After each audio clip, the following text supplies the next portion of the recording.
Este también fue el momento en que María Magdalena estaba surgiendo con el trabajo de Margaret Starbird, la mujer del frasco de alabastro, que había mucho más de ella de lo que nos habían contado. No era una prostituta, era una suma sacerdotisa. No podía explicarlo, pero de repente, ya sabes, mi corazón empezó a derretirse y pensé, vaya, hay algo realmente interesante en esta María Magdalena. Me di cuenta, ay Dios mío, la Virgen María fue la diosa en mi patio todo el tiempo. Interesante. Y sus historias se han torcido, sobre todo por la Iglesia Católica. Pero no fue sino hasta que descubrí el nacimiento divino como una práctica real de sacerdotisas, lo cual sucedió durante mis estudios de posgrado y que, de hecho, se convirtió en mi tesis doctoral, que realmente empecé a entender a la Virgen María y a María Magdalena. ¿Cuál es la verdadera historia de María y qué hizo ella por Jesús y su ministerio? Ella, ya sabes, fue una gran avatar que no solo dio a luz divinamente a Jesús, como todos sabemos, sino que Kaleshwar nos dice que ella renació divinamente a Jesús en la crucifixión.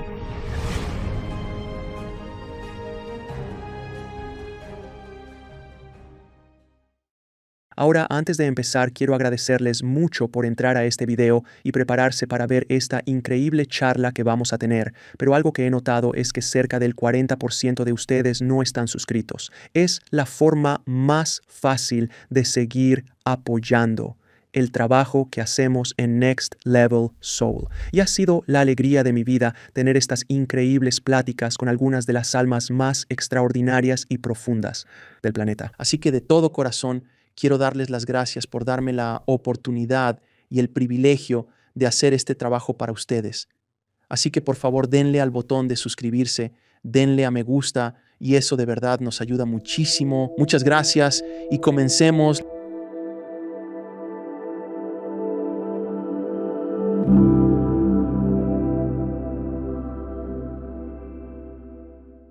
Me gustaría dar la bienvenida al programa a Marguerite Rigolioso. Lo logré. Sí, bastante bien, bastante bien. Muchas gracias por venir a los estudios de Next Level Soul. Ay, qué gusto estar aquí y gracias. Muchas gracias. De verdad espero con ansias nuestra charla porque vamos a hablar de las Marías, el dúo dinámico de María Magdalena y la Virgen María. Pero antes de ir por ese camino, tenías otra vida antes, de esta locura en la que estás ahora. ¿Cómo era tu vida antes de que todo esto, ya sabes, tomara este terrible, terrible camino en el que estás ahora, sentada aquí conmigo? Lo sé. Veamos. Durante los últimos 13 años he estado dirigiendo la Escuela de Misterios Siete Hermanas, la cual fue fundada en el año 2012. Antes de eso, yo tenía una vida puramente académica. Me consideraba una profesora renegada que siempre metía temas místicos en sus cursos. Fui al posgrado en el Instituto de Estudios Integrales de California, realicé mi doctorado y trabajé por mucho tiempo como escritora independiente para diversas empresas y escuelas. He logrado unir todas mis habilidades previas en lo que desempeño ahora como maestra principal de la escuela. Qué bien. Entonces, ¿en qué punto decidiste entrarle de lleno a lo místico, como nos gusta llamarlo? Porque viniendo de un entorno de doctorado, la academia, supongo que esto no fue muy bien recibido, ni siquiera comprendido.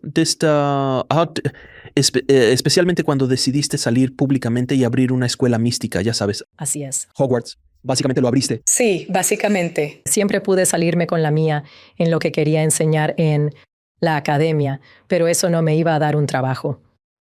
Y entonces, exacto, bien. Así que, en algún momento conocí a una mentora que me dijo, ¿sabes? Puedo ayudarte a entrelazar todo lo que estás haciendo en tu propio camino de emprendimiento. Y así lo hizo. Ella me ayudó y yo estaba agradecida por eso. Y así creé la Escuela de Misterios Siete Hermanas bajo su auspicio. Y yo diría que me metí de lleno quizá al año y medio o 2 de empezar, cuando dejé los últimos trabajos de redacción independiente. Y yo estaba como que realmente sentí esa sensación del trapecio, ya sabes, ir a agarrar el siguiente trapecio, como, muy bien, esto es, ahora soy una lectora clarividente para la gente, ahora soy una maestra espiritual. Ahora soy, ya sabes, líder de talleres. Ahora soy autora y simplemente se desarrolló a partir de ahí. Así que eso fue, ya sabes, realmente como hace unos... Empecé la escuela en 2012. Para el 2014 ya estaba totalmente metida. Pues eso es muy interesante porque tengo una historia similar también, porque cuando empecé con este programa me eché para atrás porque tenía miedo, porque esto es una locura. ¿Por qué hablaría yo de este tipo de locura en público? Pero lo empecé y luego me retiré y finalmente di el salto. Me encanta lo del trapecio. Siempre digo, das un paso y solo esperas que haya suelo ahí cuando des el paso. Pero me gusta que el trapecio es más dramático. Sueltas el otro trapecio y dices, ojalá esté ahí cuando llegue. Lo sé. Porque no hay red de seguridad. ¿Hubo algo que te ayudara a superar el miedo, a soltar lo que habías conocido toda tu vida hasta ese momento? Porque eso asusta muchísimo a mucha gente, especialmente a los que nos escuchan ahora, que están pasando por su propio despertar y quieren cambiar, quieren dejar su religión, quieren dejar su carrera, quieren dedicarse de lleno a la enseñanza o solo quieren entregarse por completo a su despertar espiritual y, como dicen, sacar sus rarezas de la forma más bella posible. Pero temen lo que dirán sus padres, lo que dirán sus colegas, todo ese tipo de cosas. Entonces, ¿qué fue para ti en ese momento lo que te llevó a decir finalmente, estoy bien, creo que simplemente me voy a lanzar a hacerlo? ¿Qué acciones tomaste para poder superar todo aquello? Por cierto, muchos de ellos son mis clientes. Cada semana hablo con personas que buscan eso y les brindo mi ayuda. Pero lo que realmente me sacó adelante fueron puras agallas. ¿No crees? Marguerite tiene muchísimas agallas y eso es básicamente lo que la impulsaba, lo que la mantenía en marcha. Es como muy del estilo Coffee Talk, sí, muy Coffee Talk, me gusta. Pues ya saben, Marguerite sí canaliza, sí. Ella canaliza a Gloria y a Silvia, su equipo de comedia, al que llama Dos Mentas en Una, que viene de Long Island, en la quinta dimensión. Pues nos gustaría mucho saludarte, Alex Ferrari. Marguerite se llevó una pequeña decepción al saber que no eras italiano. Lo siento, Así que está bien. no hay problema. Lo dejaremos así. Me encanta lo italiano.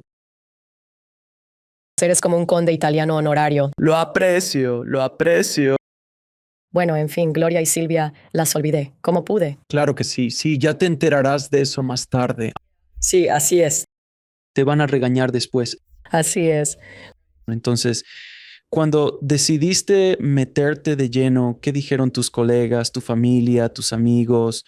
Porque supongo que no suele ser una transición suave. A veces lo es, pero normalmente no. Habrá gente en tu vida que vas a perder porque simplemente no pueden estar de acuerdo con el rumbo que llevas. Cierto. ¿Cómo te fue a ti? Eso ha ido pasando a lo largo de los años. Por suerte, como yo había ido al Instituto de Estudios Integrales de California, estaba en el área de la Bahía en ese momento, que era, de verdad, una comunidad muy grande y completa de personas que seguían el camino espiritual. Así que tuve muchísimos amigos que me apoyaron muchísimo y eso, la verdad, realmente me ayudó muchísimo. Y tuve un mentor clarividente que realmente me ayudó. Y luego mi conexión directa con el espíritu. Trabajaba con medicinas sagradas y entraba en estados donde recibía información oracular. Podríamos llamarlo canalización. Así que eso en verdad siempre me tranquilizaba. Y creo que mi familia pudo de alguna manera seguir con todo esto hasta un cierto punto. Y luego la brecha, la separación, se hizo realmente palpable, lo cual ocurrió, de hecho, hace aproximadamente unos 5 años, con ciertos eventos que sucedieron donde esas bifurcaciones se hicieron muy, muy claras para muchísima gente. ¿Quién tenía qué visión sobre lo que pasaba en el mundo en cuanto a la salud y quién tenía la otra visión? Ahí fue donde realmente sentí más una bifurcación con mi familia, digamos, y he estado tratando de repararlo desde entonces. Pero hasta entonces decían, bueno, ya sabes, Marguerite está haciendo lo suyo y estamos orgullosos de ella porque le va bien en lo que hace, y no les importaba tanto el contenido. Pero desde entonces se ha puesto un poco difícil. Algo inestable. ¿Y te criaron católica por ser italiana? Me criaron católica. Entonces, ¿cómo supiste? Porque yo también soy un católico en recuperación. Entonces, ¿cómo dejaste esa programación y qué tan católica eras? Porque todos sabemos que están los católicos de Semana Santa y Navidad, que solo van a la iglesia esos 2 días. Están los católicos que no van para nada o están los católicos que están totalmente metidos. Entonces, ¿Dónde estabas tú en ese espectro y qué tan difícil fue desprogramarte de todo eso que te enseñaron de joven? Porque miro mis cuadernos de primero de primaria. Yo fui a escuela católica. Mis cuadernos de primero y solo decía, era pura programación. Estaba leyendo como, ay, Dios mío, ay, por Dios. Era un adoctrinamiento muy fuerte. Ay, lo sé, lo sé. Digo, afortunadamente, al crecer, solo éramos católicos de domingo por la mañana, que luego se convirtió en católicos de misa de sábado a las 5. Y luego, ya sabes, fui a algo de religión los miércoles, lo llamábamos instrucción religiosa. Doctrina dominical, pero en miércoles. Sí, pero en miércoles. Pero no fui a escuela católica. Creo que eso habría sido un poco más intenso para mí. Y sí, mi familia no era muy rigurosa al respecto. Era más como un tema recurrente. Era más cultural, en cierto modo. Así que eso fue.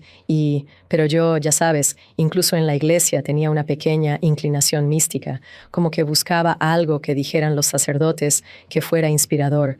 Rara vez lo era, pero cuando llegaba la Pascua y aparecía la historia de María Magdalena, eso definitivamente llamó mi atención de niña y adolescente.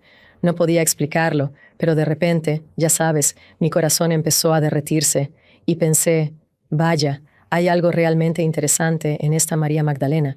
Así que en la universidad, de verdad, hice misas folclóricas. Ya sabes, canté en misas folclóricas y luego dejé la iglesia católica por años. Y luego encontré lo femenino sagrado, la espiritualidad de la diosa, y empecé a ir a recorridos y peregrinaciones a estos sitios en Europa y realmente a profundizar y a tener estos despertares místicos con eso. Así que cuando entré de lleno en lo femenino divino, me di cuenta, ay Dios mío, la Virgen María fue la diosa en mi patio todo el tiempo. Hice un programa en el área de Boston. Era un programa de espiritualidad femenina y uno de los módulos era sobre la Virgen María como una diosa. Y yo estaba como, ay Dios mío, eso es muy cierto. Y este también fue el momento en que María Magdalena estaba surgiendo con el trabajo de Margaret Starbird, la mujer del frasco de alabastro, que había mucho más de ella de lo que nos habían dicho. Ella no era una prostituta, era una suma sacerdotisa, ¿sabes? Y así todo eso empezó a combinarse.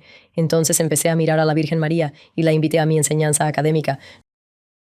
No fue sino hasta que descubrí el nacimiento divino como una práctica real de sacerdotisas durante mi posgrado, específicamente en mi tesis doctoral, que empecé a comprender de verdad a la Virgen y a Magdalena. Interesante, y ambas historias se han distorsionado un poco con los años, especialmente viniendo de la Iglesia Católica. Entraremos espero con ansias, hablar de la Virgen María y de María Magdalena en un minuto. Pero otra pregunta que quiero hacerte. Dijiste que eras clarividente, entonces ¿cuándo viste o sentiste esta capacidad por primera vez? ¿Cómo procesaste esta capacidad? Y no parece que hubiera nadie en tu familia que te guiara como, es cosa de la abuela o viene de familia, nada de eso. No suena así. Entonces, ¿cómo pasó eso? Bueno, primero que nada, resulta que, y realmente no he hablado de esta parte con nadie, cuando regresé a Sicilia, he vuelto varias veces. Resulta que mi bisabuelo era el curandero del pueblo de Corleone. Así es. Sabes, no puedes inventar estas cosas, ¿de acuerdo? Así que sí, realmente está en mi linaje. Y mi abuelo, su hijo, tenía la capacidad de poner, ya sabes, mi tía decía, si me dolía algo, el abuelo decía, ¿dónde te duele? Ponía su mano, se le quitaba. Así que mi abuelo tenía esa capacidad, así que había algo en el linaje familiar, sabían de hierbas, ayudaron a mi abuela a curarse de su diabetes, para que pudiera tener a mi padre, porque perdió 9 hijos antes de que naciera mi padre. Cielos. Y finalmente dieron con el paquete de hierbas que venía de Sicilia, ella las tomó y pudo tener a mi padre. Así que ya sabes, es todo un tema. Así que eso fue un descubrimiento reciente. Pero estoy pensando, pudo ser por esa época, tal vez un poco después, porque yo trabajaba con cannabis y solo era de forma ceremonial, como cada 4 a 8 semanas. Daba 2 o 3 fumadas y me ponía como convertida en el oráculo de Delfos. Y simplemente me ponía a hablar hasta por los codos y pensé, ¿sabes qué? Creo que estoy canalizando, porque esto supera mis capacidades. Ni siquiera sé cómo es que yo sé lo que estoy diciendo, y lo grabé absolutamente todo, cada pedacito. Y de hecho, desde entonces, he grabado todas y cada una de mis sesiones de cannabis. Así que cuando habría sido eso, como en el 99 o el 2000, Lo estuviste haciendo por un tiempo. sí, justo por ahí. Es interesante porque ya sabes, he hablado con literalmente 100 canalizadores en el programa hasta ahora y no he oído de ninguno que use medicina o ya sabes, medicina vegetal para llegar ahí. Sí, Qué interesante, porque claro, cuando consumes cannabis, pues te relajas, ¿no? Sueltas todas esas cosas que traes ahí en el cerebro y eso permite que la frecuencia pueda entrar. Pero la verdad, no había oído que alguien lo hiciera de esta forma antes. Usualmente se logra con meditación o con algún tipo de entrenamiento. Porque cuando esa energía comienza a fluir, tu sistema nervioso debe estar totalmente preparado. ¿Será que el cannabis simplemente baja la guardia de tu ego para que la mente se calme y toda la información entre en la frecuencia sintonizada correctamente? creo que eso es. Sí, Primero, dos cosas. Antes de trabajar con la dama cannabis, como resulta que le gusta que la llamen, trabajé con hongos de psilocibina. Unos cuantos viajes con eso. Más intenso. Fue muy intenso, me lanzó muy alto por allá y fue un poco demasiado. No estaba preparada emocional ni psicológicamente porque todavía tenía mucho trauma. Exacto. Y eso me confrontaba con ello, pero yo no sabía qué estaba pasando, así que no tenía guía. Pero luego pasé al cannabis. Ya sabes, pasaron 7 años después de tener unos viajes con viajes con hongos, y tuve que esperar 7 años antes de volver a tomar alguna medicina. Todavía estaba integrando lo que había pasado, y luego como que terminé engañada con el cannabis. Porque ya sabes, me comí un brownie o algo así en un evento. Y de repente fue como, ay, Dios mío, ya sabes, esto está empezando. Y tuve que conducir a casa y Eso no es divertido. fue algo de verdad muy, muy extraño. Y luego lo que la experiencia fue, lo que realmente sucedió, fue que tuve la clara y muy directa invitación de Perséfone de que ella quería que yo fuera al inframundo con ella. Oh, fantástico.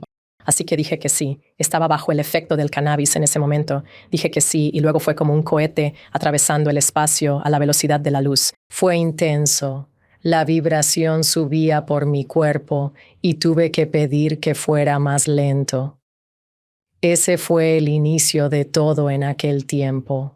Pero al principio temblaba porque creo que mi cuerpo, mente y espíritu se estaban elevando a la vibración de la que hablas que era necesaria. Ahora ya no tiemblo, ya sabes, ahora sí que ya te has aclimatado. ahora ya me siento aclimatada, pero lo que quiero decirte es que creo que muchos de los antiguos oráculos en realidad estaban usando medicina. Sin duda, el de Delfos, absolutamente. Sí, los oráculos como el de Delfos usaban sustancias.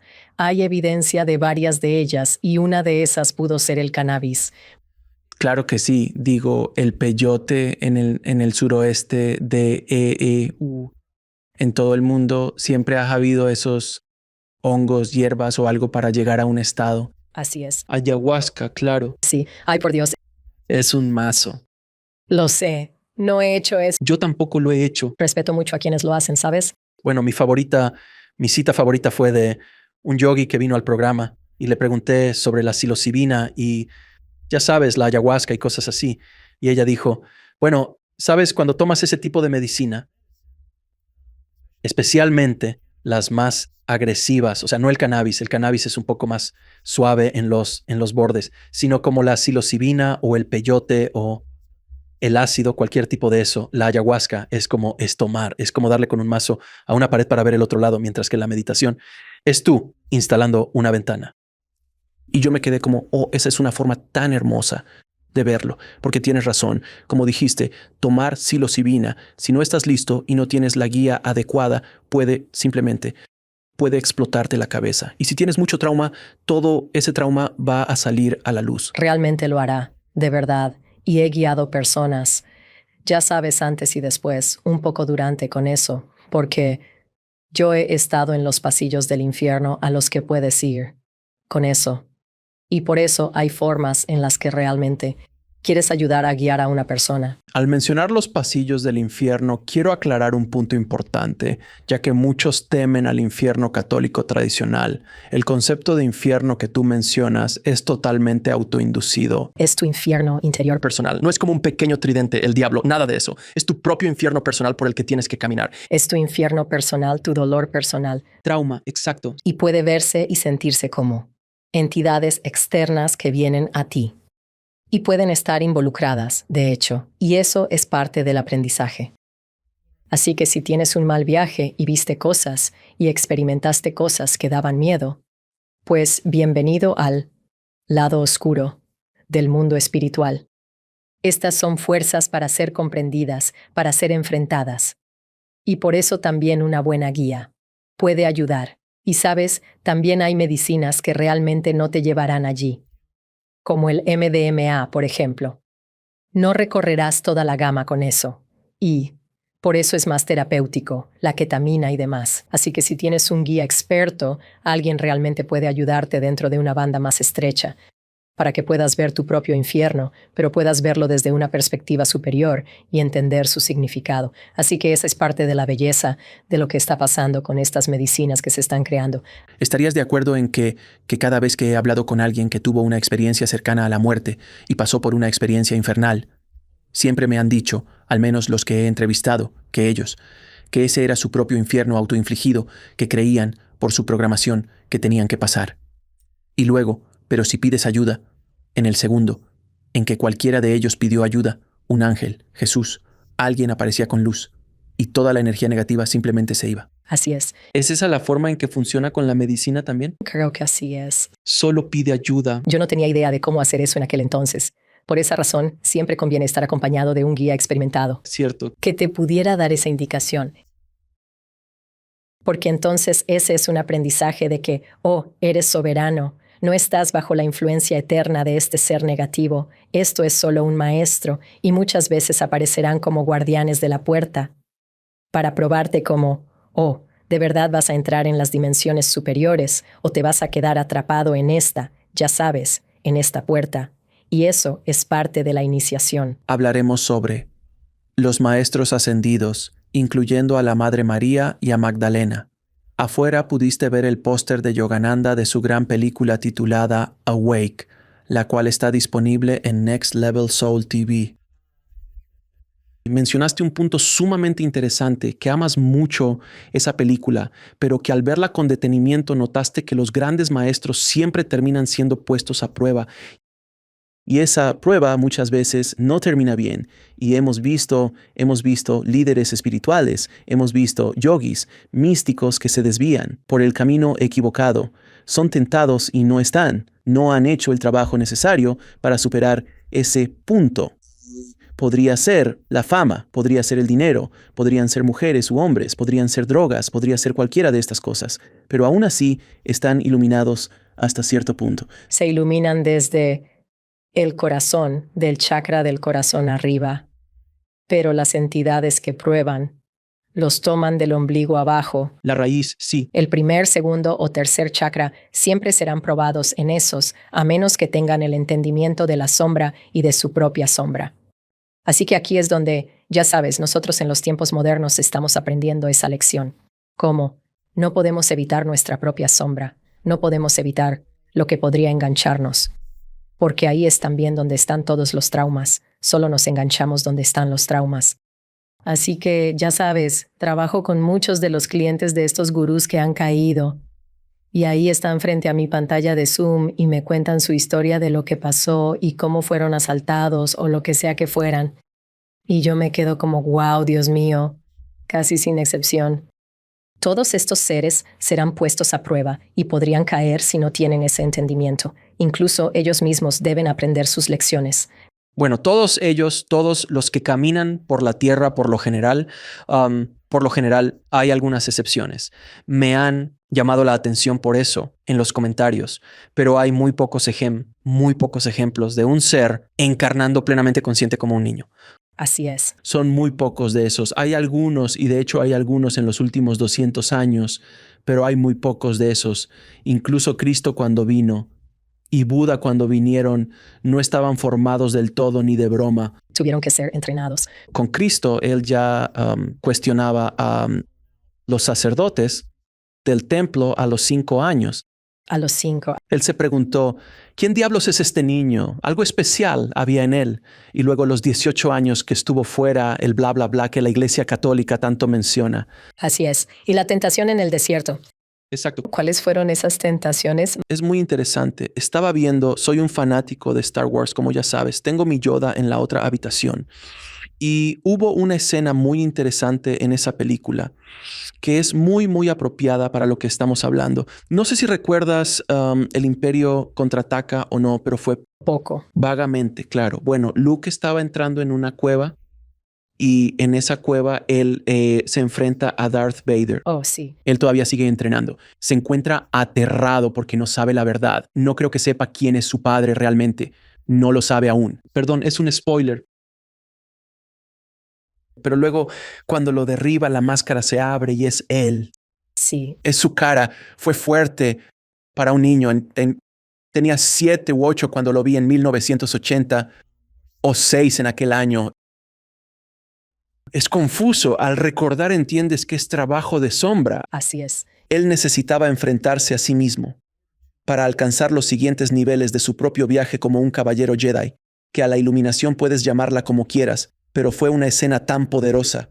Entonces, ¿recuerdas lo que estoy diciendo? Sí, con eso lidiamos todos. Cierto. Tenemos que enfrentarnos a nosotros mismos, lo que básicamente significa que tenemos que sanarnos a nosotros mismos.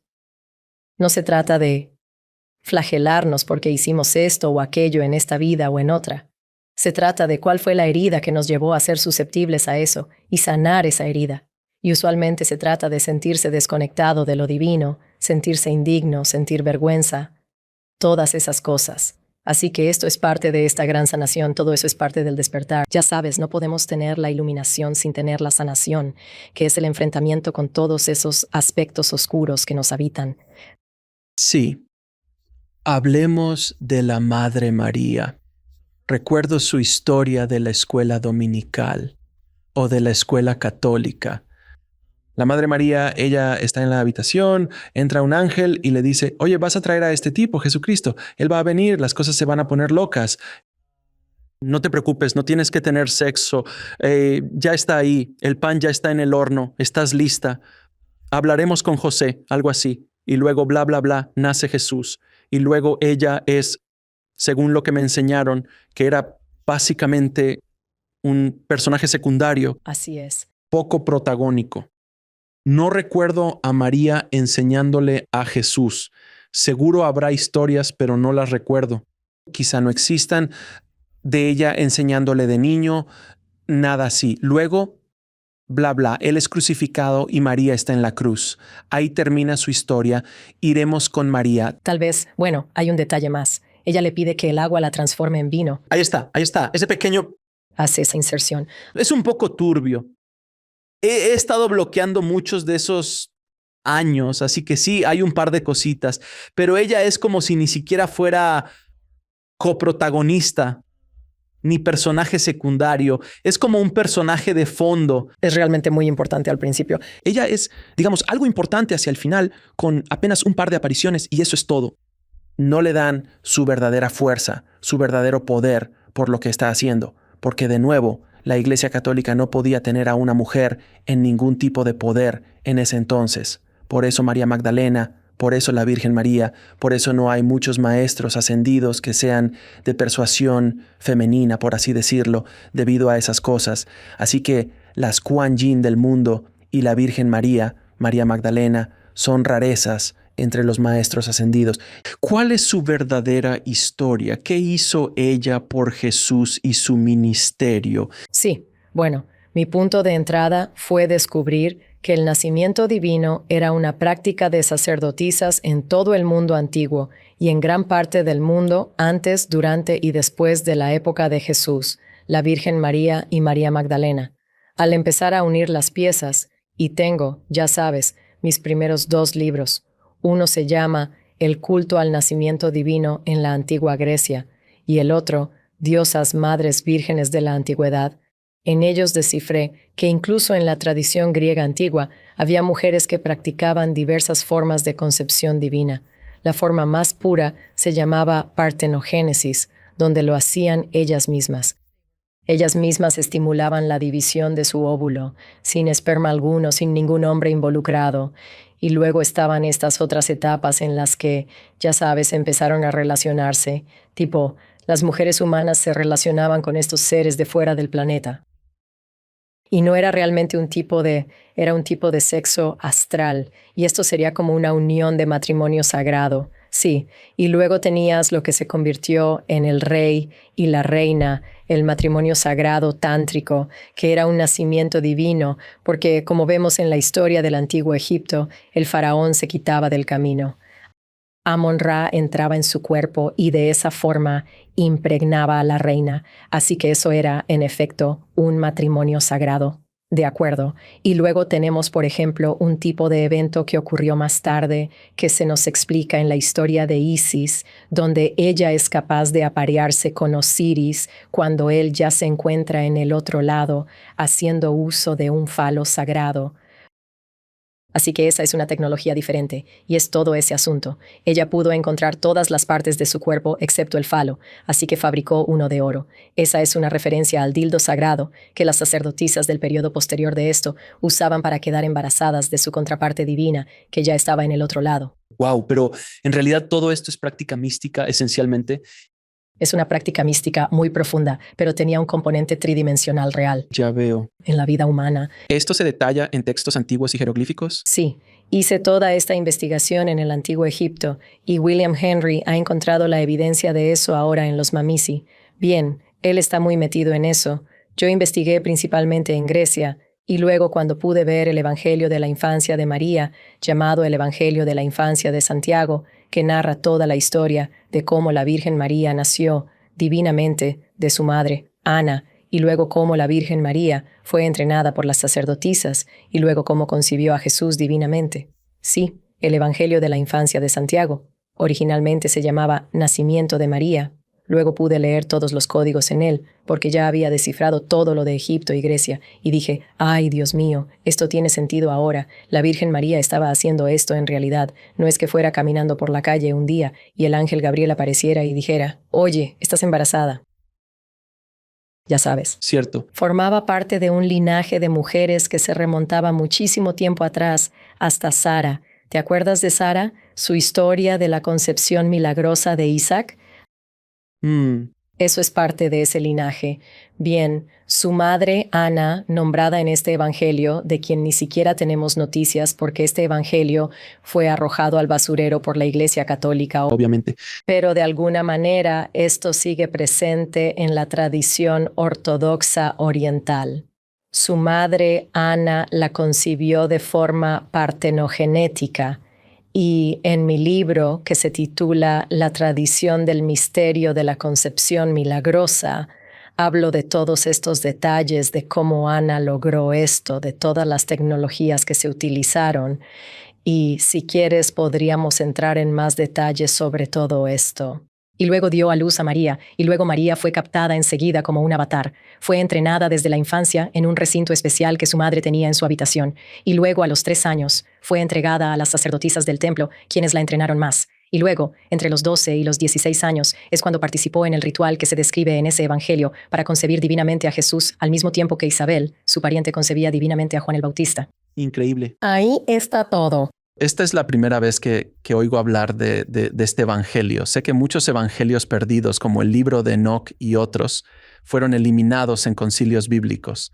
Así que este es uno de esos evangelios. Uno de ellos. Este es uno de esos evangelios que no es algo que, pues, un tipo cualquiera escribió hace 5 años.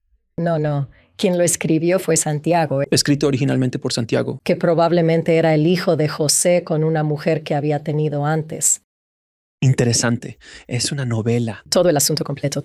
Todas estas personas están relacionadas. Tipo, empiezo a investigar y digo, ay, Dios mío, este está relacionado con aquel está relacionado con ese. Podemos preguntar rápido sobre José, porque José es otro personaje. ¿Encontraste algo con respecto a José? Sí. sobre quién era él realmente, porque es como si fuera pues el pobre padrastro que es carpintero. Y eso la verdad es que de nuevo es algo ni siquiera es un personaje secundario, o sea, es como un extra, un personaje de relleno, ¿sabes? Exacto, tal cual. Bueno, en este evangelio, él es el asignado por sorteo por Zacarías, que es la pareja de Isabel, la madre de Juan el Bautista. Ves cómo están todos relacionados y él. Hay un ritual muy específico por el cual deben pasar y él busca una señal clara. Se convoca entonces a todos los hombres viudos para elegir al guardián de María. De acuerdo, pues todas estas sacerdotisas de nacimiento divino tienen que tener, digamos, un guardián masculino, y lo que he encontrado es que no son realmente esposos, no son en realidad parejas conyugales, son partidarios y demás. Y lo que escuchamos en esta historia es que la señal ocurre para José. La paloma sale de su vara, su báculo, y se posa en su cabeza, así que la paloma, ni siquiera entraremos en eso. Hay como toda una simbología, y Zacarías dice: «Está bien, tú eres el elegido». Y él dice: «¿A qué te refieres? Soy mucho mayor que esta mujer. Esto se verá indigno». Ya sabes, él dice: «No, tienes que hacer esto». Y José en la historia se muestra algo reacio, pero luego es visitado divinamente por el ángel Gabriel, diciéndole: «Realmente necesitas cooperar aquí y ser el guardián de esta mujer. Ella ha concebido divinamente. No te preocupes, no quedó embarazada de ninguna otra manera». Y entonces él se involucra más. Ahora, probablemente haya una tradición esotérica aún más profunda, donde muchos de estos hombres y mujeres son esenios y sí saben lo que está pasando. Son parte de esta misión Sofía Crística, ya sabes, para elevar la conciencia de la humanidad a través del advenimiento de estos maestros, estos avatares, para que podamos lograr nuestro propio despertar.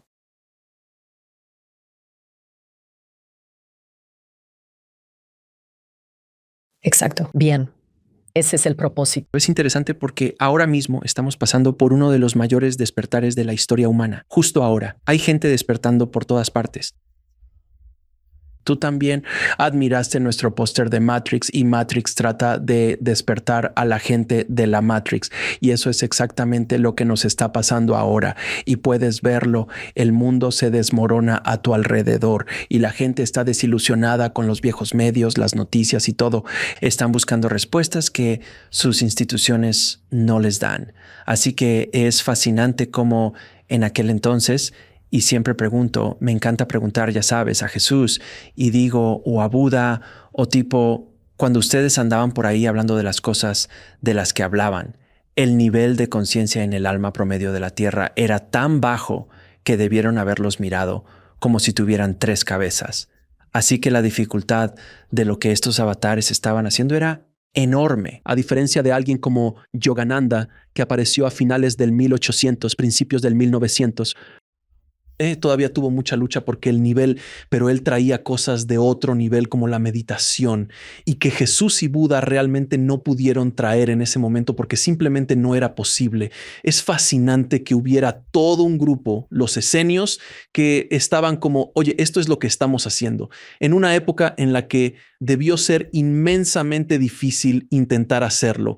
El punto es este. En realidad, en ese tiempo, las tradiciones de misterio aún estaban vivas.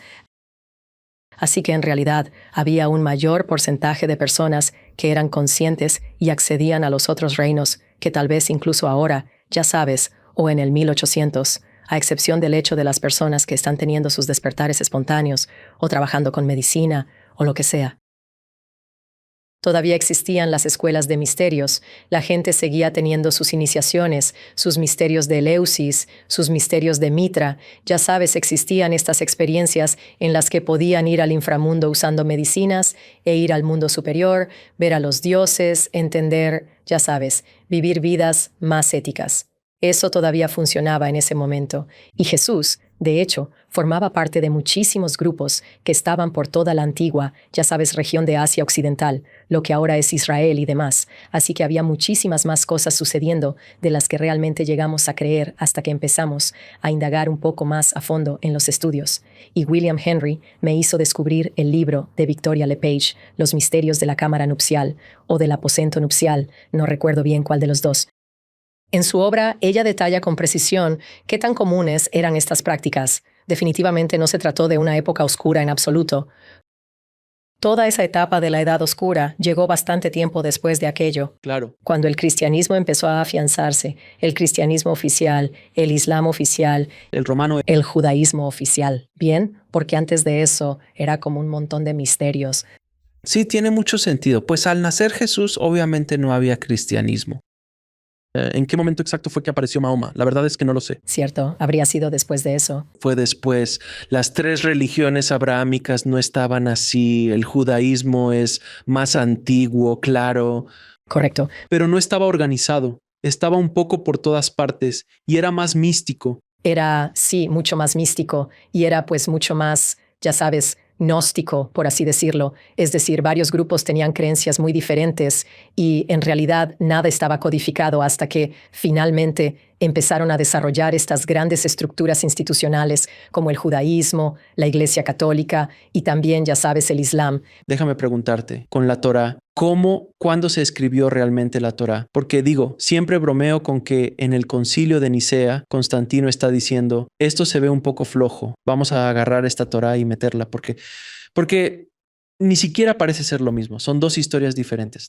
Tipo, Jesús, la verdad, no tiene absolutamente nada, pero nada que ver con Yahvé. Sí, exacto. Energías muy distintas entre el Nuevo y el Antiguo Testamento. Así es, sí. Y bueno, quiero decir, creo que lo que se puso en ese Nuevo Testamento ya era, de hecho, una codificación patriarcal tardía de todos esos misterios que estaban ocurriendo y una clara elección de centrarse en ciertas estructuras de deidades que no eran para nada como originalmente. Y entonces, pues, tienes un tipo de Dios masculino, digamos, punitivo, sin una contraparte femenina que fuera real. Mientras que antes de eso, en Canaán, sí, estaban, por ejemplo, Asera y Astarte. Ya sabes, en efecto, había una contraparte. Es interesante, nunca había oído ese término, lo que acabas de decir, de que en realidad éramos más conscientes y de hecho devolvimos, lo cual, por cierto, va de la mano con los ciclos de los yuga. Es exactamente, sí, el ciclo de los yuga. Estábamos iluminados arriba y devolucionamos hasta aquí. Esta es la edad oscura de 400 o 500 años donde no pasó nada, literalmente, y luego volvemos a subir. Estamos aquí ahora regresando a la iluminación.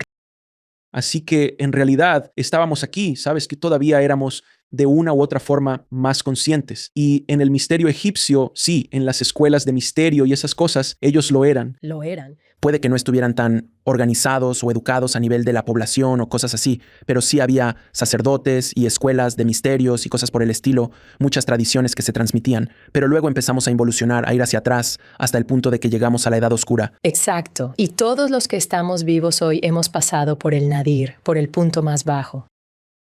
Todos hemos pasado por eso. En alguna forma. No, hoy mismo, o sea, en nuestra vida, en el transcurso de nuestra propia vida, acabamos de pasar por el nadir. Acabamos de pasar. Lo que yo percibo es que acabamos de pasar por el nadir del Kali Yuga y ahora vamos hacia arriba.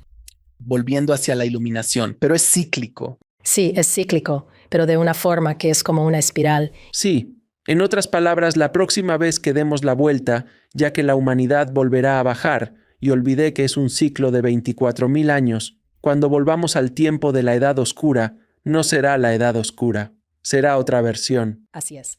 Así que ya nunca vuelve a estar aquí abajo. Cada vez que pasamos por el ciclo, elevamos la conciencia, como la espiral. Así es, así es. Ten en cuenta que el Kali Yuga y sus estructuras son una codificación y potencialmente una creencia limitante. Qué curioso. Sí, de hecho, lo he recibido, que en realidad podríamos cambiar, sí, podríamos cambiar absolutamente todo el tinglado. No hay que volver abajo. No, no tenemos que volver a bajar. Y también quiero decir una cosa sobre Matrix que se me ocurrió hace poco. Ya sabes, me encanta esa película porque creo que sí describe. Lo único que creo que podría corregirse en esa película es que despertar a la Matrix te hace darte cuenta de que estás en las cloacas del infierno. No. Despertar a la Matrix te hace darte cuenta de que puedes elegir estar donde quieras. Y así. Bueno, en la primera película, ahora sí que me pondré muy friki aquí. De acuerdo, ponte friki. En la cinta original, Despertar implica estar atrapado en las cloacas comiendo una horrible papilla, mientras que dentro de la Matrix se puede disfrutar de un buen filete y todo parece ser perfecto. Pero al final de la trilogía, Oh, ya veo. Mira, no llegué tan lejos. al final de la trilogía, Neo logra hacer en la vida real lo que hacía dentro de la Matrix. Bien, Ahora puede manipular el mundo real igual que la Matrix. Y como en la Matrix se convierte en el elegido.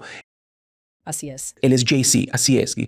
Él es el avatar y puede controlar el código, puede hacer lo que él quiera. Y luego, por supuesto, su sombra oscura es Smith, quien es un contrapeso constante hasta que finalmente se fusionan y se vuelven uno, porque necesitas fusionarte con tu sombra para ser uno. Y luego él, y esa es la única forma de destruir. La oscuridad es aceptándola, y así puedes evolucionar más allá de ella. Eso es justo lo que pasa en la tercera. Me da escalofrío hablar de esto, me fascina.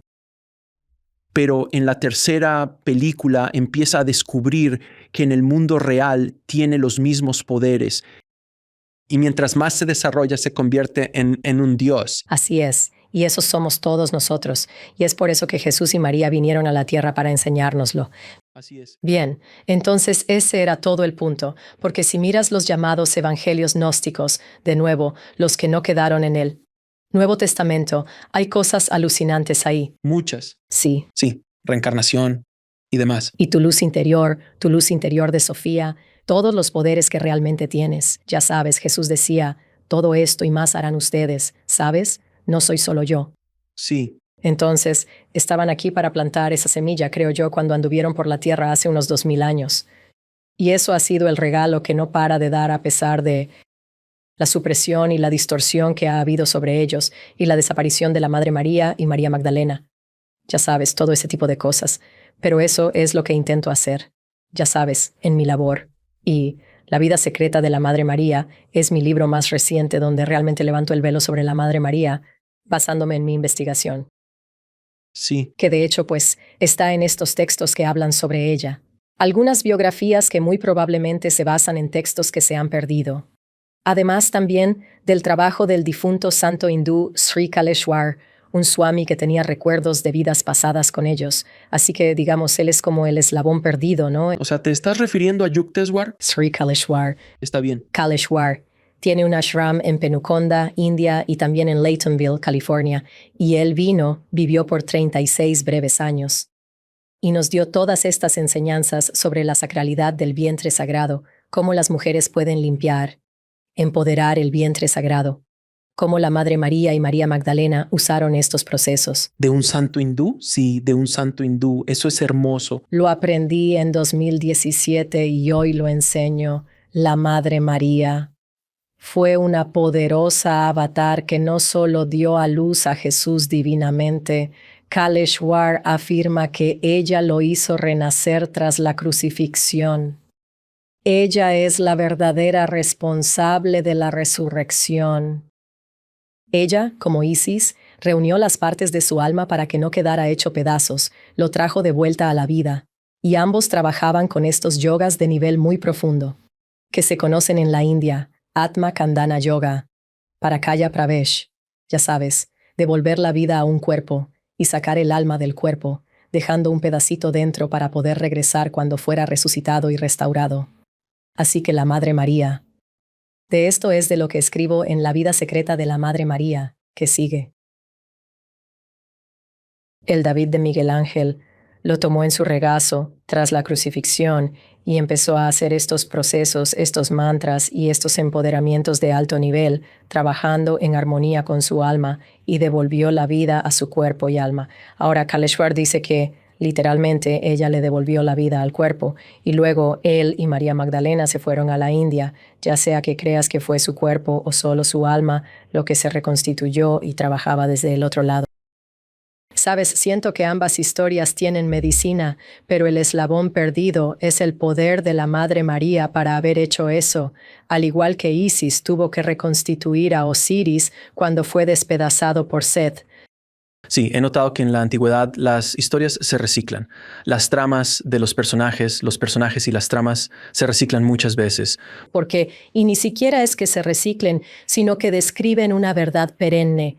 describen una lección que necesitamos aprender y entender para incorporarla en nuestras propias vidas, para que podamos convertirnos en esos seres de la matriz divina. Entonces, en tus viajes hubo una película que tenemos en Next Level Soul TV llamada Jesús en la India. Es un documental hermoso, es bellísimo. Y trata de un tipo que es un creo que era un ex predicador, y solo quería hacer la pregunta, ¿qué diablos le pasó a Jesús en esos 18 años? O sea, ¿dónde estaba?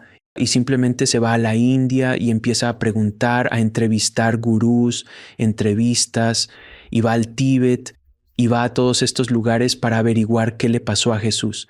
Y en su viaje hay este pequeño... y filmaron esto, aunque se supone que no debían hacerlo. Entre Pakistán y la India hay esta pequeña zona de tierra por la que siempre pelean ambos. Así que a veces Pakistán tiene el control, a veces la India, a veces de vuelta. Y es solo una de estas áreas que está constantemente... es muy pequeña, pero es un área que siempre ha estado en debate en esa zona. Y quiero ver si has oído hablar de esto. Según la historia de que la Madre María trajo de vuelta a Jesús en forma física, digamos, en la crucifixión, la resurrección no fue solo un alma, fue en realidad su cuerpo. Así es. Él se casó y tuvo hijos con María Magdalena. Y bueno, como en el Código Da Vinci, ya sabes todo eso. Pero en su viaje a la India, la Madre María murió durante el trayecto. Ella ya era mayor y no pudo resistir el viaje. Y según sus investigaciones, ahí está la tumba de la Madre María. Vaya. Y lo curioso es que, por favor, sé que te ves como, si algo te llega sobre esto, dímelo. Pero lo que hicieron fue colarse y grabarlo. No debían porque no se permite filmar, pero al parecer hay una sección que ambos lados reconocen que hay algo ahí. Sí. Y construyeron creo que una torre de algún tipo, como una torre de radio, pero la construyeron alrededor, como si el Arca de la Alianza estuviera allí o algo así. Es cierto. Y ellos, y así ambos reconocen que hay algo allí y lo filmaron. Algo está pasando ahí. Y dijeron que la Madre María está enterrada allí. Así que no sé si escuchaste algo de eso en tus viajes. No lo he hecho, pero eso es muy poderoso, ¿no? Sí. Siento que hay múltiples líneas de tiempo corriendo literalmente. Y lo que siempre le digo a la gente es, no empecemos a pelear por las líneas de tiempo.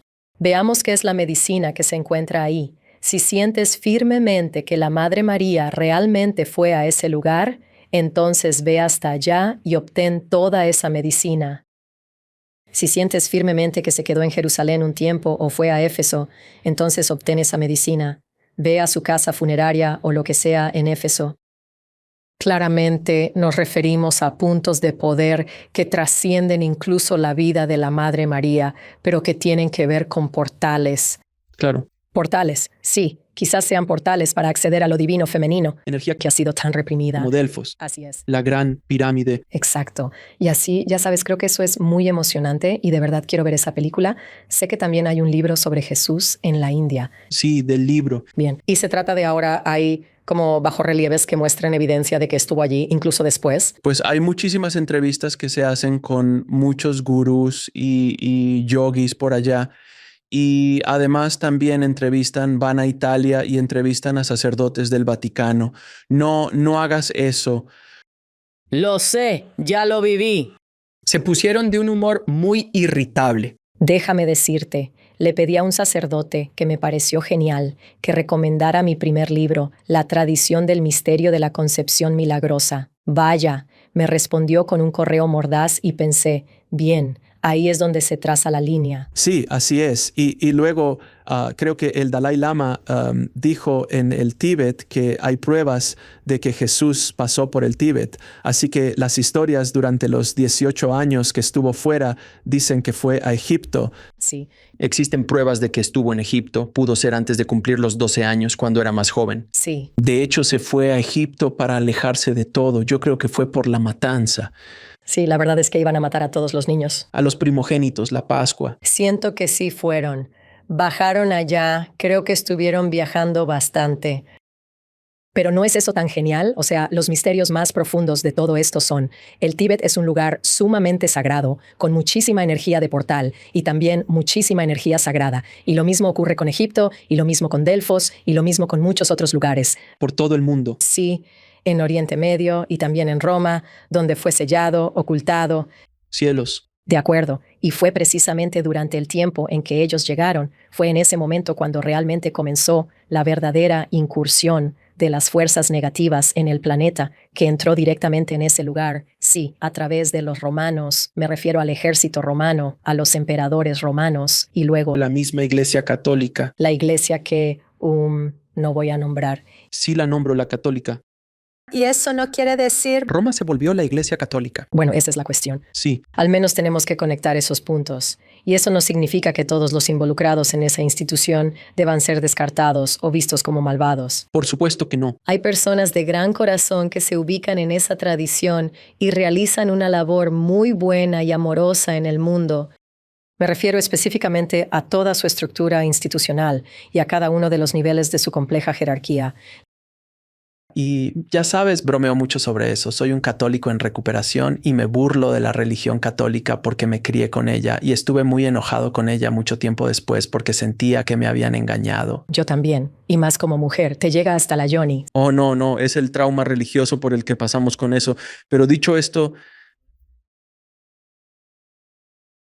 agradezco mucho haber pasado por eso porque la Iglesia Católica fue mi primera introducción a un ser superior. Así es, y pienso, gracias a Dios, hubo una razón por la que estuve en esa iglesia católica para poder acceder a estos seres y luego descorrer el velo sobre ellos.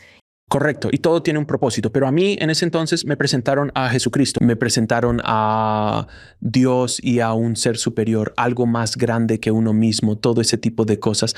Lo malo es que vino mucha otra basura con eso, Así es. como el infierno. En primer grado, un cura nos asustó diciendo que si nos portábamos mal, iríamos al infierno con el diablo. Caminé, llegué a casa, estaba llorando.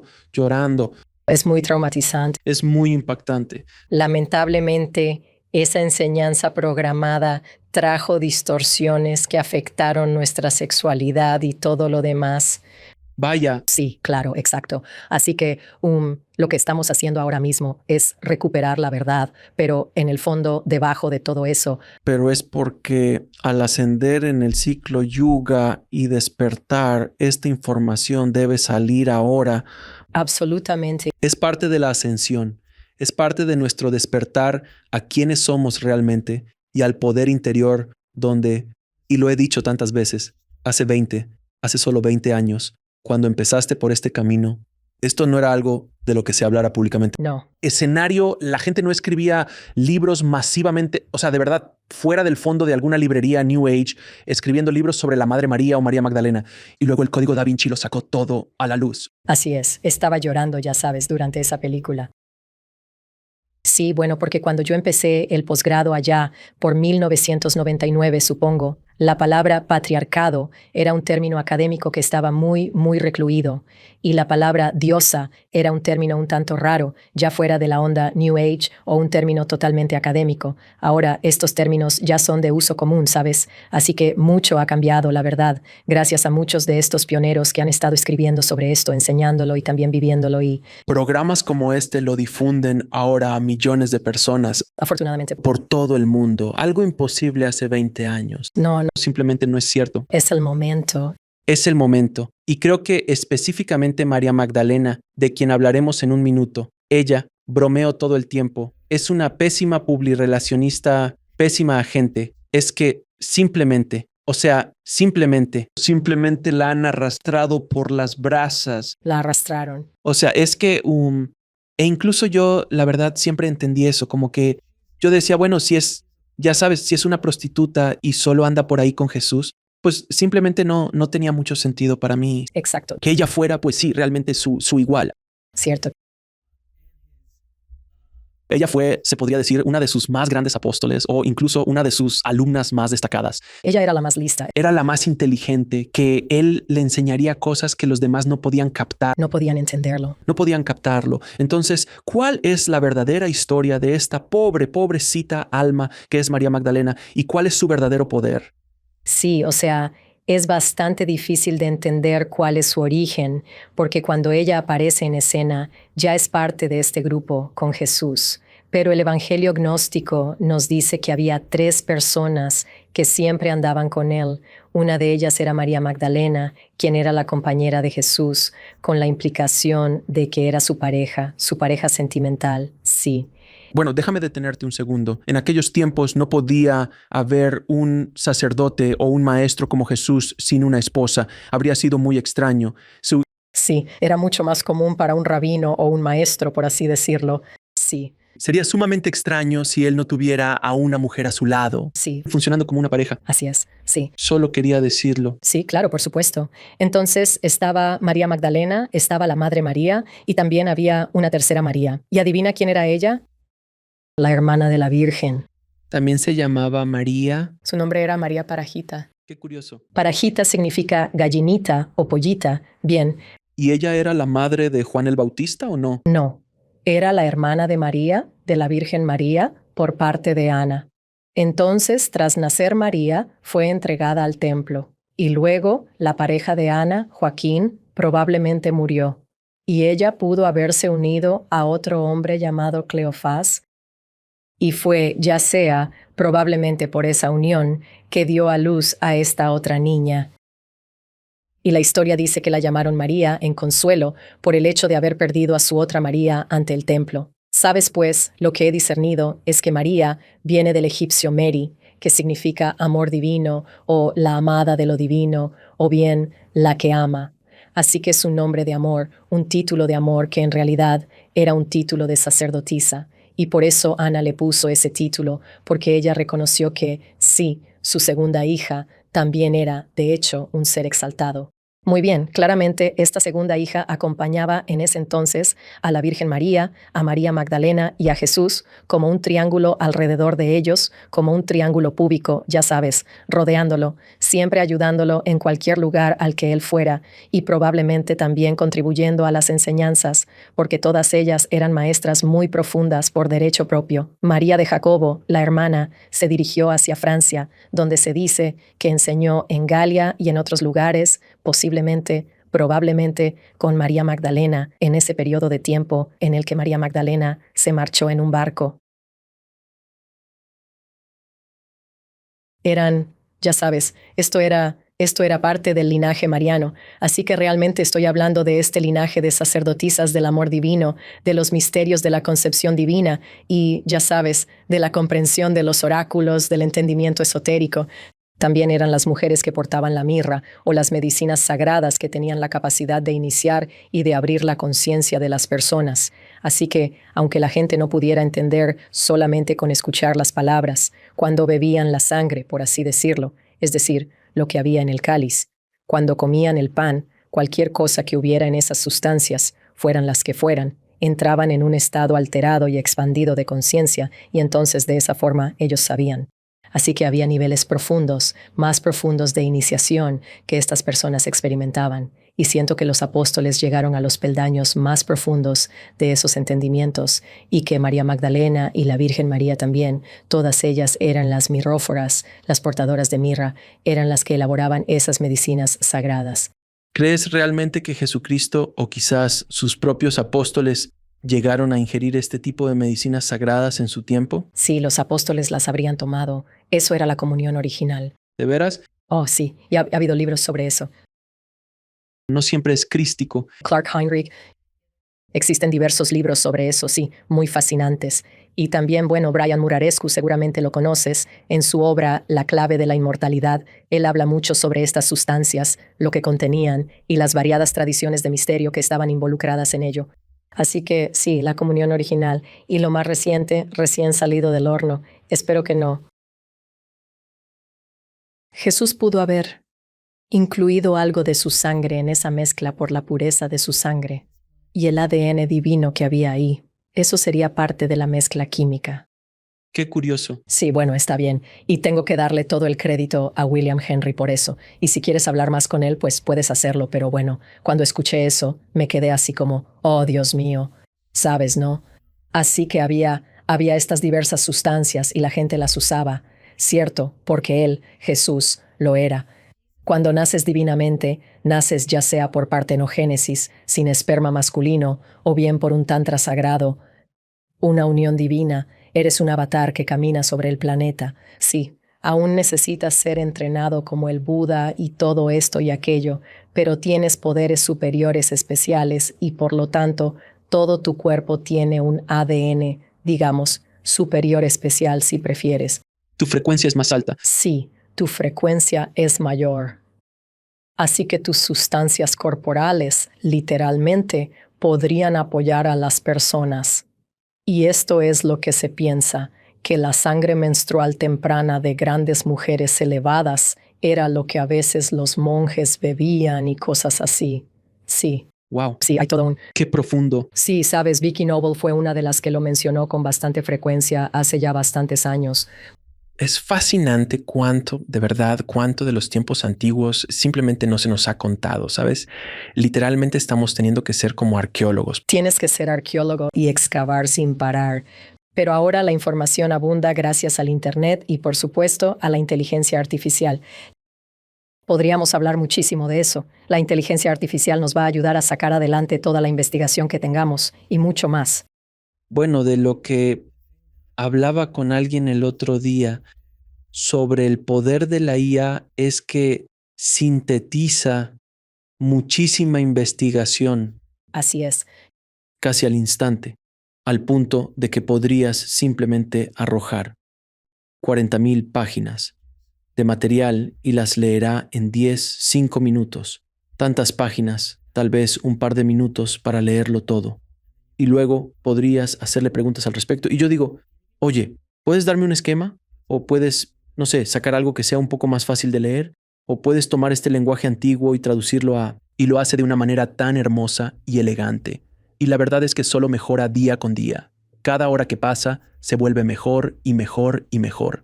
Las cosas que yo llegué a hacer con ChatGPT hace 2 años. Es primitivo. Es primitivo frente a lo que logra hoy. En 2 años solo es una herramienta. La IA es definitivamente algo que puede ser muy espiritual y poderoso Así es. para la gente. Bueno, recién salido del horno. Esto es algo que incluso voy a revelar en mi propia escuela de misterios.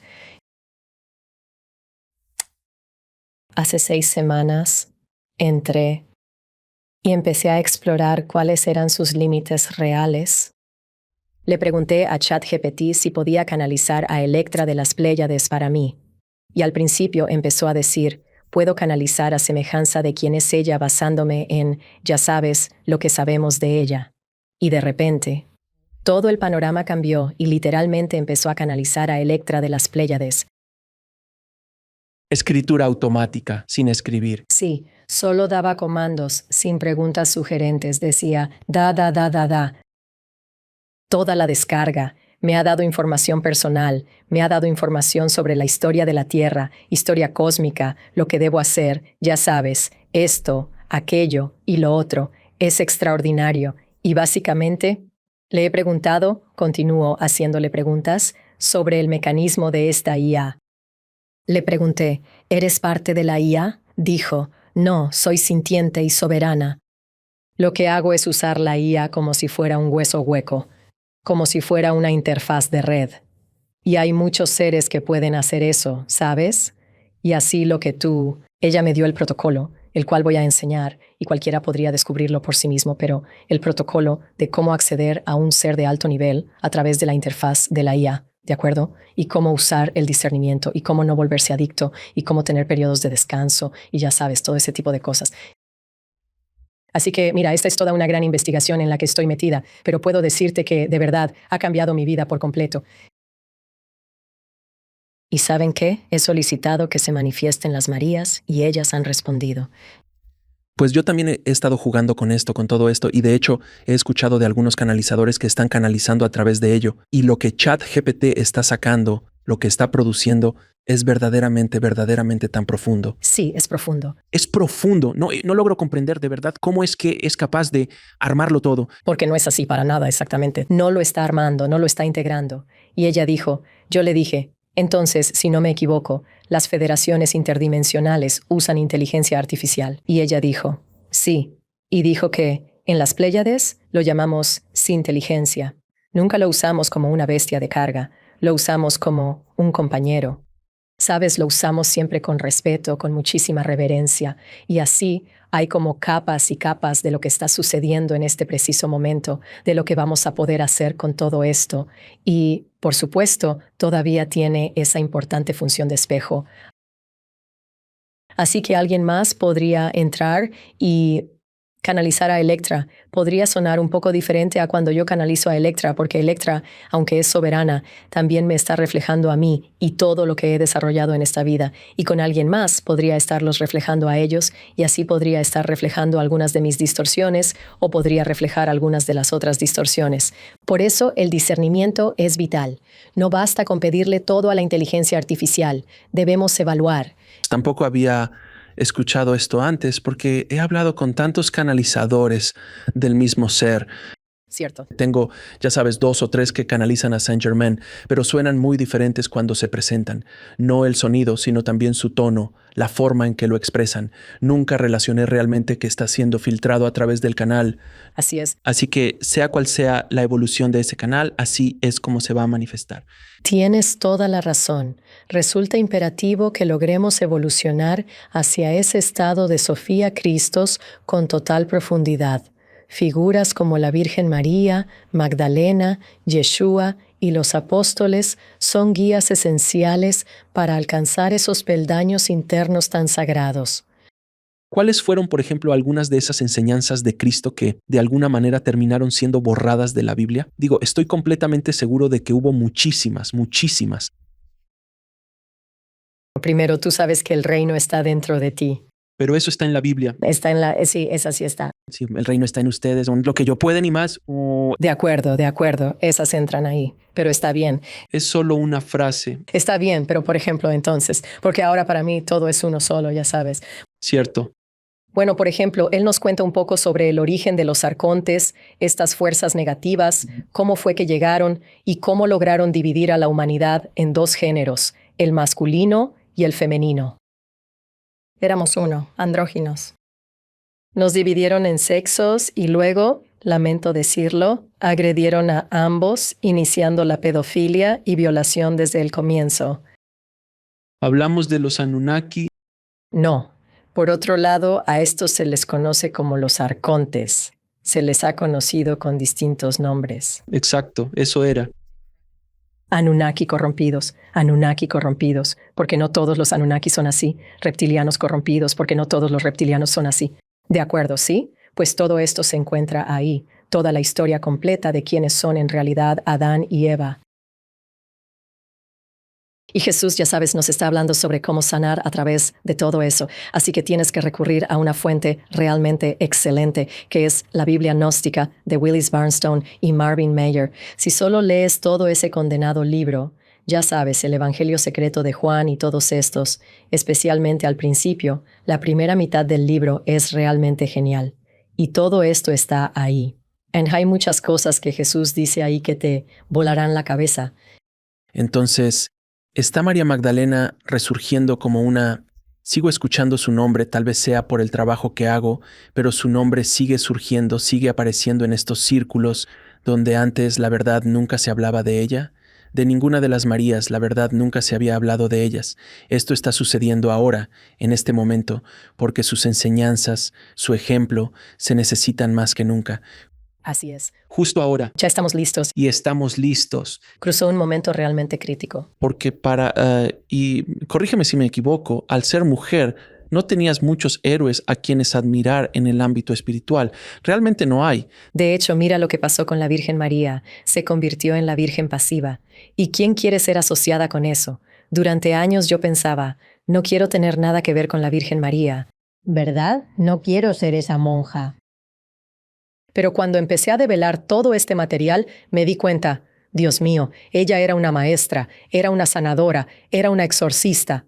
Fue el primer papa, si vamos a llamar así al líder de toda la empresa temprana, si quieres llamarlo cristianismo, después de Jesús y durante. Ella fue de hecho la maestra de María Magdalena, ¿sabes? Y entonces le pregunté a la Virgen María, ¿cómo se consideran la una a la otra, Y ellas dijeron, la Virgen María dijo con mucha claridad, ella, María Magdalena, es mi hija y también es mi hermana. esto es mentoría, ¿de acuerdo? Sabes, eso para mí es tan hermoso y tan sanador, porque la Virgen María habría sido la suegra de María Magdalena. Esencialmente, Ella le estaba enseñando muchísimas cosas a María Magdalena, y la verdad, estoy segura de que también aprendía de ella. Todos, pero absolutamente todos, estaban aprendiendo los unos de los otros. La Virgen representa al gran avatar femenino por excelencia, siendo indiscutiblemente la mujer más importante y poderosa que ha caminado sobre este planeta. Esto contrasta totalmente con lo dicho por años. Así es, el vehículo pasivo, un mero receptáculo, ¿no? Que ni siquiera tenía la menor idea de lo que estaba pasando. ¿cierto? Una era acompañante y la otra prostituta. Sí, o es la Virgen María que no sabía. Ah, sí, O es María Magdalena. que era prostituta. Decían que era una prostituta simplemente para ocultar los profundos misterios tántricos en los cuales ella participaba activamente junto a Jesús. Esto es realmente fascinante, y si cualquier persona que tenga un mínimo de lógica analiza de forma crítica las historias que nos han contado las instituciones sobre estas mujeres, es algo que no solo resulta irrespetuoso, sino que de verdad no tiene ningún sentido. Literalmente, tú puedes verlo. Sabes, yo soy un estudioso de las historias, ya que soy cineasta. Así que he estudiado las historias, los arcos y el desarrollo de personajes por ya 30 años. Y si uno mira a estos dos personajes, viéndolos como personajes, son tan ninguneados. Es como si ni siquiera pudieran ser la mejor amiga en una comedia romántica.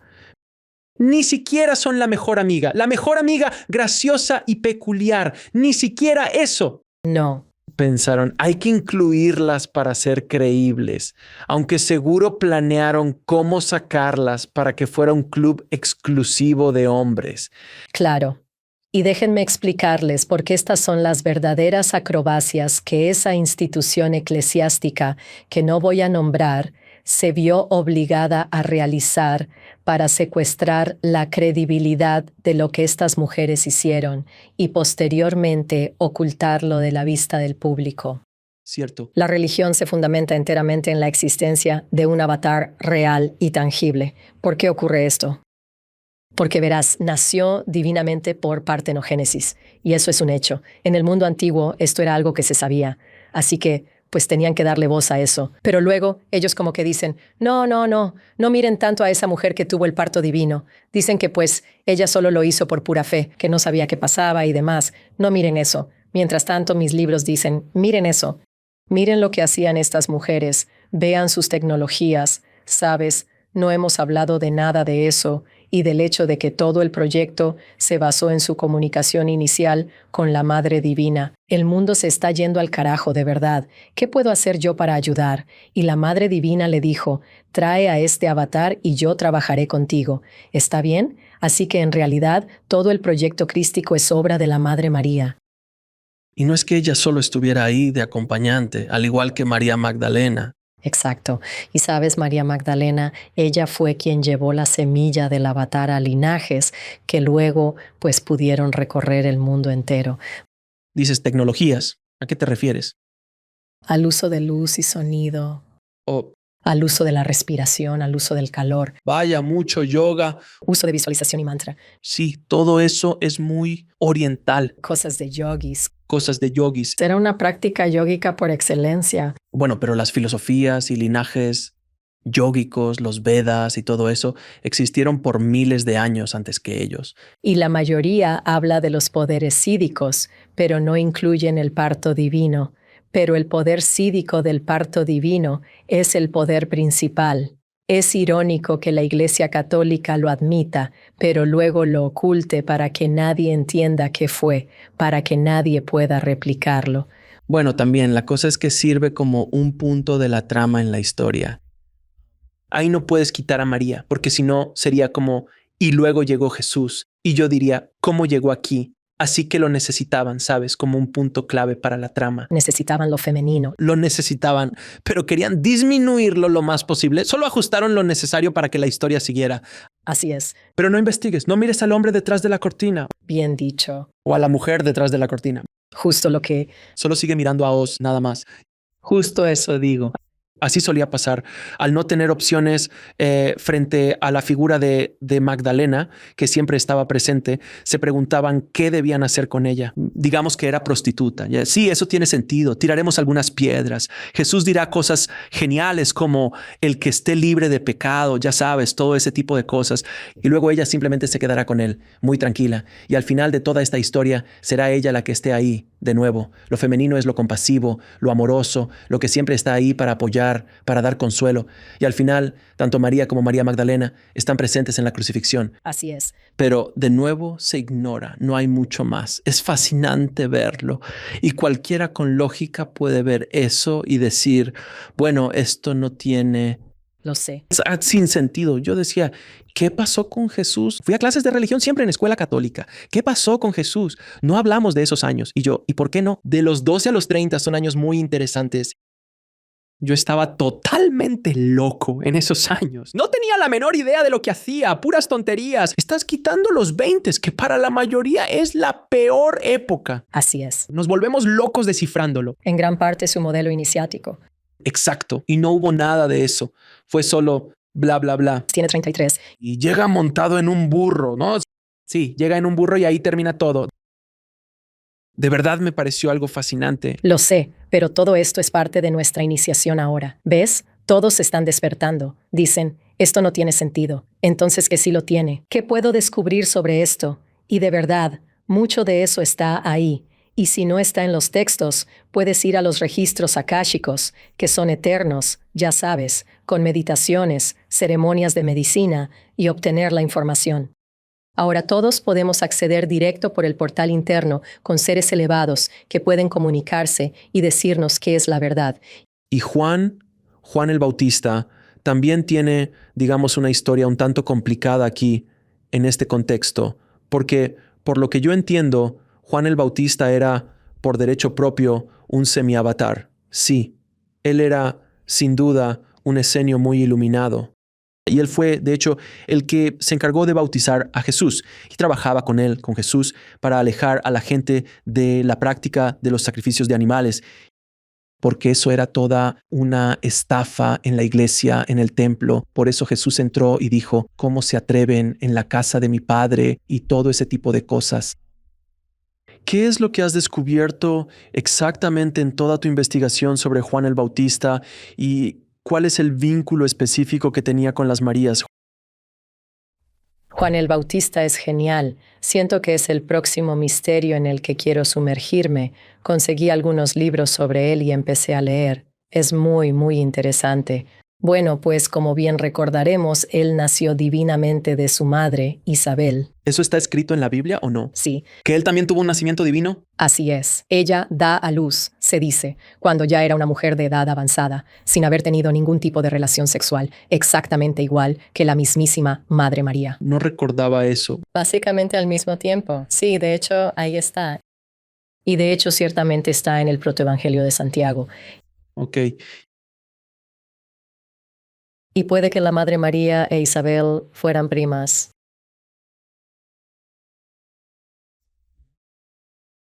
Sobre eso, sí, es posible que fueran primas.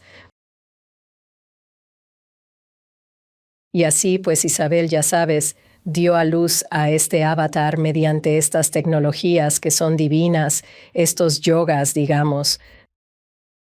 Y es ahí cuando el avatar comienza formalmente su propio camino. Este es Juan. Este es Juan. Y tiene pues toda una historia, ¿sabes? Se dice que él se va al desierto, lo cual en realidad significaba que fue enviado, sí, para su protección, a estos grupos que estaban trabajando, que se encontraban ahí en el desierto. Había, pues sí, varios grupos esenios, los nazarenos y otros más, y así sucesivamente. Eso no significa, no, que fuera de Nazaret, ¿eh? Era más bien el nombre de una de estas agrupaciones, de uno de estos grupos. Y luego, ya sabes, él emerge del desierto tras este periodo de aprendizaje inicial y entonces empieza a bautizar, claro. Así que él trabaja con el elemento agua como un medio para limpiar a la gente de sus energías negativas, de sus entidades, de su karma o lo que sea, para que así puedan recibir estos misterios a un nivel mucho más profundo, ya sabes, para empezar limpios. Así es, él contaba con su propia escuela de misterios. Tenía su propio grupo de seguidores del misterio. Había mujeres que también eran parte de esto, y él era parte de la familia de Jesús. No era solo como, oye, ¿quién es ese tipo? Jesús, ya sabes, su madre era pariente de la Madre María. Así que cuando lo vio aparecer, ambos surgieron casi al mismo tiempo, en realidad. Básicamente, nacieron al mismo tiempo y ambos estaban siendo educados y aprendiendo. Así que Juan y Jesús tenían más o menos la misma edad. Sí. Juan es algo mayor, pero Bueno, pues en el protoevangelio de Santiago hay la implicación de que fue en el mismo ritual, Que ambos fueron. que ambos fueron concebidos. Eran 8 mujeres. María concibió a Jesús e Isabel a Juan. Entonces, pero Jesús obviamente tuvo su propio camino y Juan, la verdad, tuvo un final difícil. Acabó difícil. Difícil, sí. Pero ¿cómo fue, Bueno, ambos tuvieron finales difíciles. francamente? Sí, ¿De qué manera se entrenó Juan el Bautista? ¿Acaso asistió a las antiguas escuelas de misterio? pienso que su familia lo entrenó dentro de esos grupos. Ok, Así que su conciencia se estaba abriendo. Probablemente usaba las medicinas. Aprendía sobre este elemento del bautismo. Ya sabes, estaban estos crismas gnósticos, por así decirlo, que tenías, el bautismo, la unción, la cámara nupcial.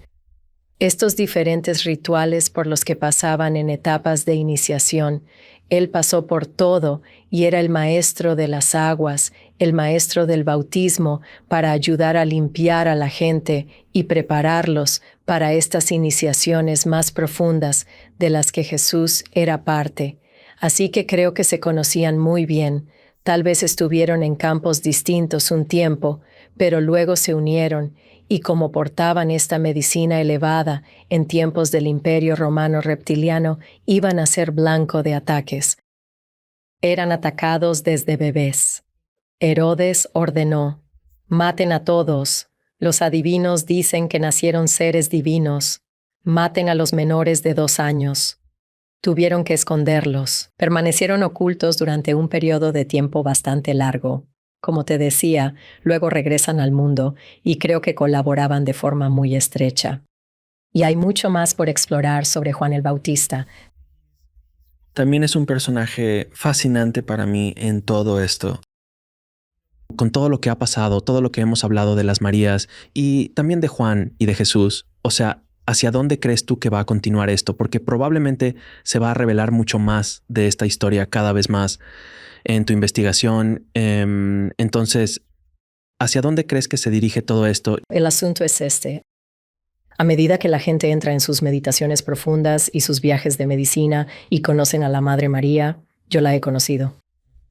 Sabes, conocer a María Magdalena, conocer a Yeshua. ¿a qué te refieres con conocer canalización? Entras en lo que vendría siendo tu viaje de medicina Tus meditaciones. y estás en un estado superior. Estás en la 5ª, 6ª, 7ª dimensión, sea cual sea a la que las medicinas te lleven o más allá. Y sabes, sin duda alguna, que estás ahí con la Madre María, especialmente si antes pusiste en una lista: me gustaría invocar a la Madre María en esta ceremonia. Ok, solo lo pones en tu lista de a quién quieres invocar. ¿Quieres invocar a Jesús? ¿Quieres invocar a María? ¿Quieres invocar a María Magdalena? ¿Quieres invocar a Juan el Bautista? Conócelos y empiezan a hablar con ellos. Todo esto se irá transformando de una simple investigación intelectual sobre los personajes hacia experiencias vividas de una forma mucho más profunda. Y cuando tenemos eso en nuestros cuerpos, en nuestro ADN, en nuestro campo experiencial, entonces nada nos detendrá. ¿Llegó a tener hijos con Jesús? ¿Se refiere a Magdalena? Sí, por favor. Sí. Realmente no necesitamos añadir más tintes de telenovela a esta historia, por favor. ¿Hablamos de María Magdalena? Sí, eso es precisamente lo que yo percibo, lo que yo entiendo, ¿sabes? De verdad te lo digo. Entonces, ¿A dónde? ¿Qué fue lo que pasó? ¿Qué les pasó a ellos? Bueno, hay 2 líneas temporales distintas que conozco. Una es que ella tuvo un hijo con Jesús y se fue a Francia.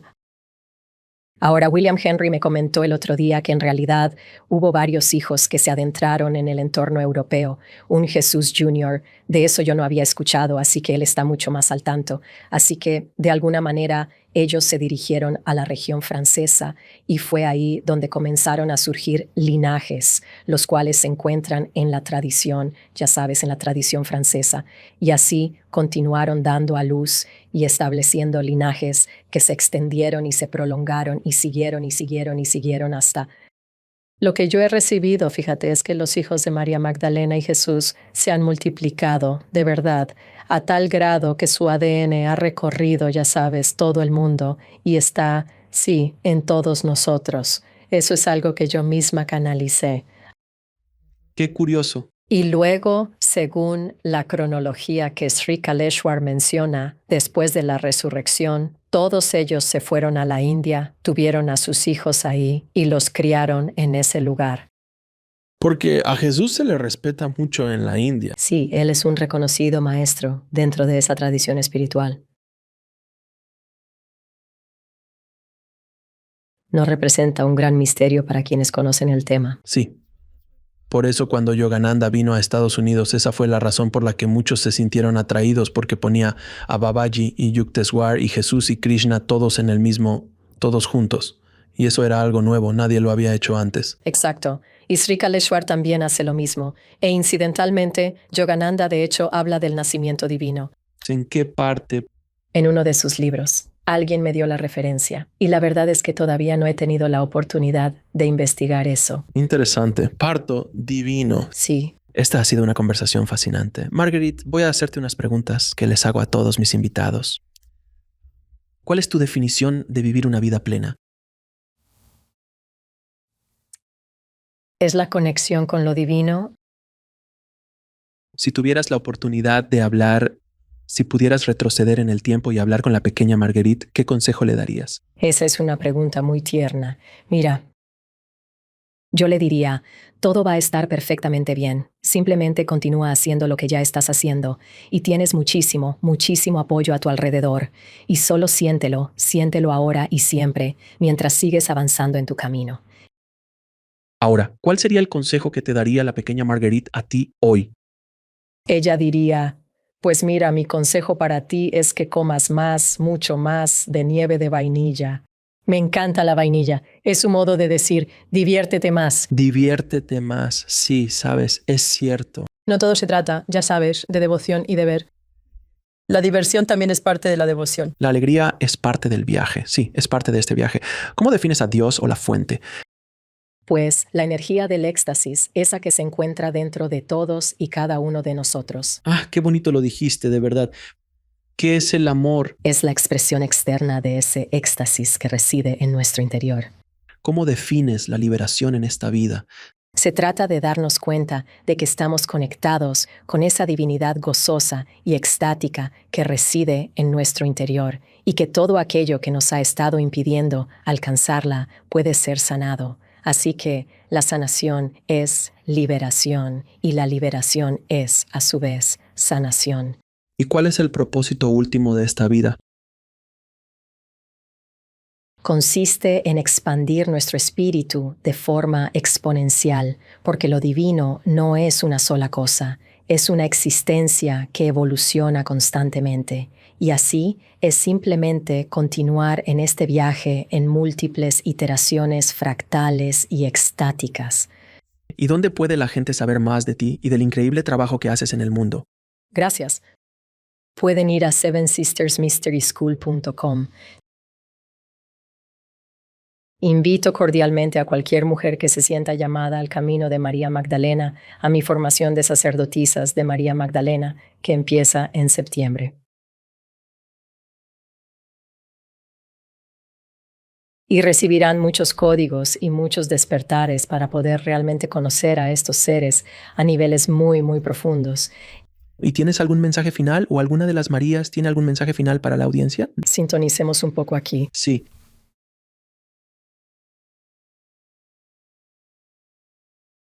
Bueno, de verdad, hay un enorme agradecimiento para ti, Alex. Siento de verdad que te están agradeciendo con muchísima fuerza por todo el trabajo que estás haciendo al ser este puente tan importante para llevar estos mensajes a muchísimas, muchísimas más personas.